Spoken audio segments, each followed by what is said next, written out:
తీయగా చల్లగా. Let's invite Sriharsha.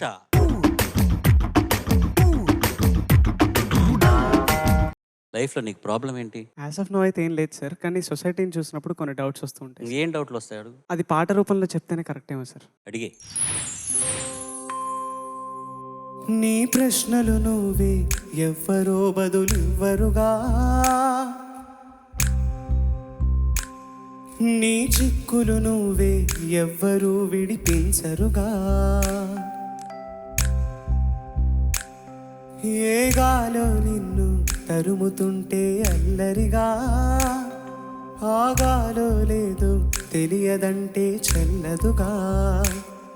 10 నెలలు తనలో నిన్ను మోసిన అమ్మైనా అప్పుడో ఇప్పుడో కననే కనను అంటుందా. ప్రతి కుసుమం తనదే అనదే విరిసే కొమ్మైనా గుడికో జడకో సాగనంపక ఉంటుందా. బతుకంటే బడి చదువా అనుకుంటే అది సులువా. పొరపడినా పడినా జాలి పడదే కాలం మనలాగా. ఒక నిమిషం కూడా ఆగిపోదే నువ్వొచ్చేదాకా.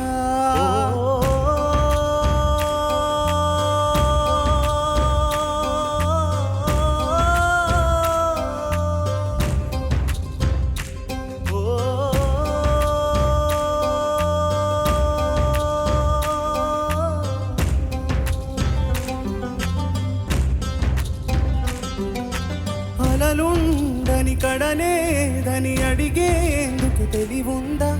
కలలుండని కనులేవని నిత్యం విరరోమంద.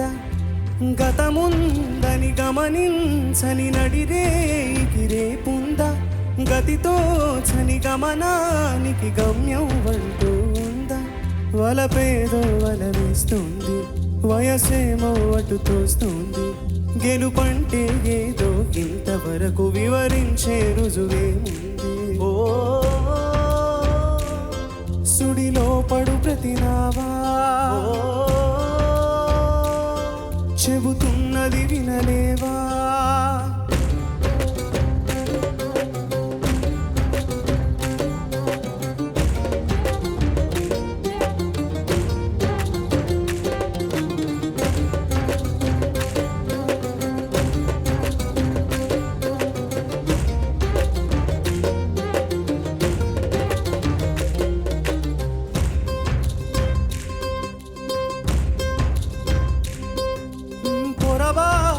చేజారిన తరుణం తిరిగొస్తుందా. ప్రతి పూటొక పుటలా తన పాఠం వివరిస్తుందా. మన కోసమే తనలో తను రగిలే రవి తపనంతా. తను మూసిన తరువాతని పెను చీకటి చెబుతుందా. కడతేరని పయనాలిన్ని పడదోసిన ప్రళయాలిన్ని అని తిరగేశాయా చరిత పుటలు. వెను చూడక ఉరికే జతలు తమ ముందు తరాలకి స్మృతుల చితులు అందించాలా ప్రేమికుడు. ఓ ఇది కాదే విధిరాత అనుకోదేం ఎదురీత. 10 నెలలు తనలో నిన్ను మోసిన అమ్మైనా అప్పుడో ఇప్పుడో కననే కనను అంటుందా. ప్రతి కుసుమం తనదే అనదే విరిసే కొమ్మైనా గుడికో జడకో సాగనంపక ఉంటుందా. బతుకంటే బడి చదువా అనుకుంటే అతి సులువా. పొరబడినా పడినా జాలి పడదే కాలం మనలాగా. ఒక నిమిషం కూడా ఆగిపోదే నువ్వొచ్చేదాకా.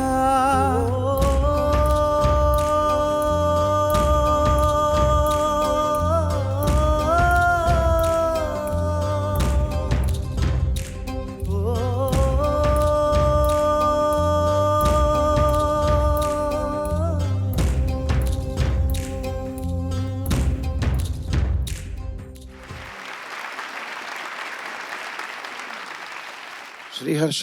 నమస్తే సార్. హరీష్ అక్కడికి వెళ్ళి నిలబడు. చంద్రబోస్ గారు నేను ప్రత్యేకంగా గమనించారు, మెచ్చుకుంటున్నారు.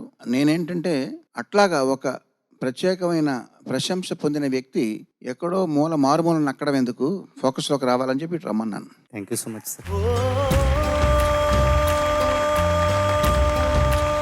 శ్రీహర్ష, నమస్తే సార్. మీరు ప్రశ్నించే పాటల రౌండ్లో మనం ఉన్నాం కాబట్టి ఇప్పుడు కొన్ని ప్రశ్నలు నేను అడుగుతాను చూడు. గోదారి గట్టుంది, గట్టు మీన చెట్టుంది, చెట్టు కొమ్మన పిట్టుంది. పిట్ట మనసులో ఏముంది? ప్రశ్నేనా? అంతే సార్. ఓకే. కనులు కనులతో కలబడితే ఆ కలలకు ఫలమేమి? ప్రశ్నేనా? Yes sir. ఎవరి కోసం అంటే ప్రశ్నేనా? Yes sir. ఎవరి కోసం ఈ శూన్య నందనం, ఈ ప్రేమ మందిరం, ఈ భగ్న హృదయం? తర్వాత ఈ అగ్నిగుండం తర్వాత ఏంటి? ఎవరి కోసం? ప్రశ్న. ఎవరి కోసం? ప్రశ్న. ఎవరి కోసం? ప్రశ్న. ఎవరి కోసం? ప్రశ్న. ఎవరి కోసం? ఎవరి కోసం? అన్ని ప్రశ్నలకు సమాధానం అక్కడ వచ్చిందో లేదు కానీ ఇంకో ప్రశ్న చూడు. రంభా ఊర్వశి తలదన్నే రమణీలలామయవరీమే అంటే ప్రశ్నేనా? Yes sir. అన్ని ప్రశ్నల మధ్య ఇంకో ప్రశ్న చూడు. పుణ్యభూమి నా దేశం నమో నమామి. ప్రశ్న కాదు సార్. ఏం పిచ్చోడు అయ్యా, ప్రశ్నించే పాటల్లో పాడకూడదు కదా పాటని? లేదు సార్. రైట్స్ ఉన్నాయండి అనిల్ గారు? ఉన్నాయి ఉన్నాయి ఉన్నాయి ఉన్నాయి. రైట్స్ ఉన్నంత మాత్రాన్ని పాడచ్చు, అది ప్రశ్న పాట కాదు కదా. ధన్య భూమి నా దేశం సదా స్మరామి అది ప్రశ్న కాదు సార్. మరి ఎందుకు పాడాలి పాట? నేను పాడదలుచుకున్నాను అనుకో, నువ్వు ఒప్పుకోవు కదా. అంటే మూడో చరణంలో నువ్వేం చేసావురా, నారు పోసావా, నీకెందుకు ఇవ్వాల్సి ఇస్తూ అని అక్కడ దట్ ఈస్ ఎస్పి చరణ్. ఎవడురా నా భరత జాతిని కప్పమడిగిన తుచ్చుడు, ఎవడురా ఈ పాట ప్రశ్న రౌండ్లో పాడకూడదన్నవాడు. దుద్దిళ్ళ శ్రీహర్ష. ఓకే, నేను కూడా ఒక చక్కటి నాకు ఇష్టమైన ప్రశ్నించే పాటల రౌండ్లో ఒక పాట పాడదాం అనుకుంటున్నాను with your permission. Sir sir ఇక సార్ పాడమంటావా? ఇక సార్ తప్పకుండా సార్. అది కూడా ప్రశ్నే అందుకని. ఓకే మా చాలా చక్కగా పాడావు. ఈ సంచికంతా ప్రశ్నలమయ్య అయిపోవాలని కోరుకుంటూ తర్వాత మాట్లాడే జడ్జి ఎవరు? శ్రీహర్ష. నమస్తే సార్. నమస్తే. చాలా మంచి సాహిత్యం కదా. అవును సార్. కొన్ని పాటల్లో నిజాలు ఉంటాయి, కొన్ని పాటల్లో సత్యాలు ఉంటాయి. స్వభావం మీద ఆధారపడినవి నిజాలు, నిత్యత్వం మీద ఆధారపడిన తాత్వికమైన నిజాలు సత్యాలు. ఈ పాట సత్యం, ఈ రచన సత్యం, ఈ సంగీతం సత్యం. నువ్వు అద్భుతంగా పాడావన్నది నిజం కాదు, శాశ్వత సత్యం. Thank you sir. ఇంత మేడం నీకు ఏదో బ్యాగ్ నుంచి గిఫ్ట్ ఇస్తున్నారా? ఐ విష్ గిఫ్ట్ ఇద్దామనే ఉంది, అంత అద్భుతంగా పాడావు నువ్వు. Thank you so much. Gift ఇవ్వడం మా పొలంలో లాంగ్ అని ఇట్స్ రేర్ థింగ్. ఇట్రా ఏదో అన్నాడు కదా, ఈ సంవత్సరం అంతా తీయగా ఉండాలని, నీ భవిష్యత్ అంతా బంగారమయం కావాలని. అంటే తీయగా అంటే అన్ని గుడ్ అండ్ బ్యూటిఫుల్ మెమరీస్ ఉండాలని. Thank you ma'am. It's very precious తెలుసా. Thank you so much ma'am. Means a lot. చాలా బాగా పాడావు నాన్న. Thank you. సరే, ఇందాక నువ్వు ఎంట్రీ వచ్చినప్పుడు నీకేంటి ప్రాబ్లమ్స్ అంటే నువ్వు ప్రశ్నలు ఉన్నాయని అన్నావు, సమాజాన్ని చాలా అడగాలన్నావు. ఈ పాట మూలంగా నువ్వు సమాజాన్ని అడిగావా, ప్రకృతిని అడిగావా? సమాజాన్ని అడిగాను. సమాజాన్ని అడిగా, యూత్ని అడిగావా? సార్.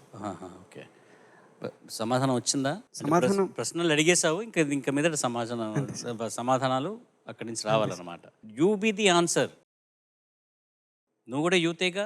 Yes sir. మరి నువ్వే సమాజానికి నువ్వే ఒక సమాధానం ఇప్పుడు చెప్పు చూద్దాం. అంటే సార్ ఇంటర్ 10th అయిపోయి ఇంటర్ డిగ్రీ జాయిన్ అయ్యే టైంలో యూత్కి అంటే మా ఏజ్ వాళ్ళకి ఫోకస్ తప్పిపోయి కొంచెం డీవియేట్ అవుతూ వేరే వాటి మీద ఫ్రెండ్స్, లవ్ ఇట్లాంటి వాటి మీదకి డైవర్ట్ అవుతూ ఉంటారు. సో అలాంటివి ఏవి లేకుండా మీ నాన్న అమ్మ పడే కష్టాలు, మిమ్మల్ని చదివించడానికి, మిమ్మల్ని పెంచడానికి వాళ్ళు ఎంత స్ట్రగుల్ అయ్యారు ఇవన్నీ చూసి, అండ్ మీ గురువులు మీకు చదువు చెప్పడానికి ఎంత కష్టపడుతున్నారో అవి కూడా చూసి మారి మళ్ళీ మీ దారిలో మీరు ఉంటారు అని సిరివెన్నెల గారు, చంద్రబోస్ గారు చెప్తారు కదా, గురిపెట్టి విసిరిన బాణం అని. అలా సిరివెన్నెల గారు యూత్కి గురిపెట్టి వేసిన బాణం సార్ ఇది, ఈ పాట. Yes sir.